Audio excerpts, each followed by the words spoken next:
김건희 여사에 대한 조사를 서울중앙지검이 대검찰청에 사후 통보하면서 이른바 총장 패싱 논란이 일고 있습니다.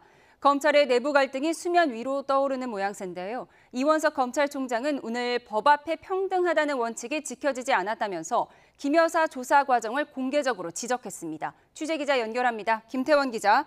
네, 김태원입니다. 네, 이 총장이 김 여사에 대한 중앙지검 수사를 두고 공개적으로 비판했다고요.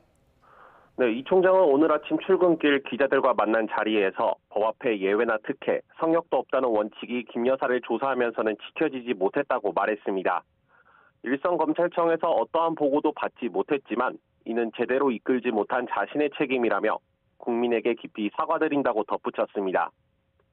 또 오늘 서울중앙지검 검사장의 보고를 받고 진상을 파악해 상응하는 조치를 하겠다고 밝혔는데요. 직접 들어보시겠습니다. 오늘 서울중앙지검장으로부터 직접 보고를 받게 되어 있습니다. 진상을 파악해보고 나서 거기에 상응하는 필요한 조치를 취하겠습니다.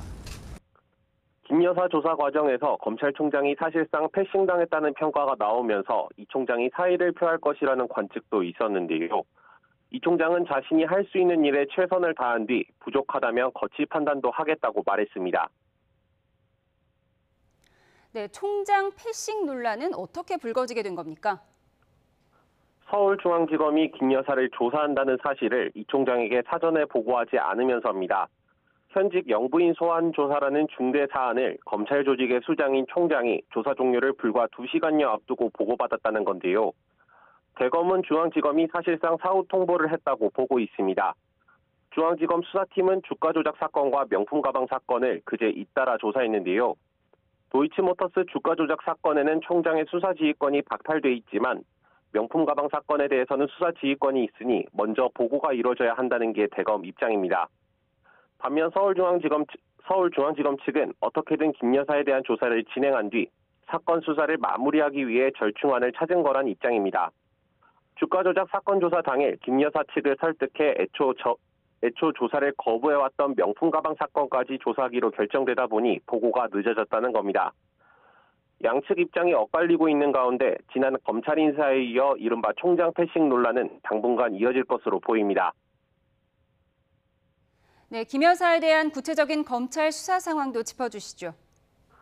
네, 검찰은 경호와 안전상의 이유로 김 여사를 그제 서울 창성동 대통령경호처 부속청사에서 비공개로 조사했습니다.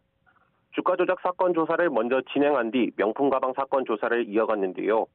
각 사건 수사를 일선에서 지휘하는 부장검사들이 김 여사를 직접 조사한 것으로 알려졌습니다. 주가 조작 사건과 관련해선 사전에 김 여사 측으로부터 제출받은 서면 답변서를 토대로 계좌가 주가 조작에 쓰였다는 것을 알고 있었는지 등을 추궁했을 것으로 보입니다. 명품 가방 수수 의혹과 관련해서는 최재형 목사로부터 가방을 받은 경위와 직무 관련성 여부를 캐물은 것으로 알려졌습니다. 김 여사 측은 조사에서 이 같은 의혹들을 모두 부인한 것으로 전해졌는데요. 최 목사로부터 받은 명품 가방을 조만간 검찰에 제출하는 방안을 검토하고 있습니다. 검찰은 김 여사에 대한 조사 내용과 법리 검토를 종합해 사건 처리 방향을 정할 것으로 보입니다. 지금까지 서울중앙지검에서 전해드렸습니다.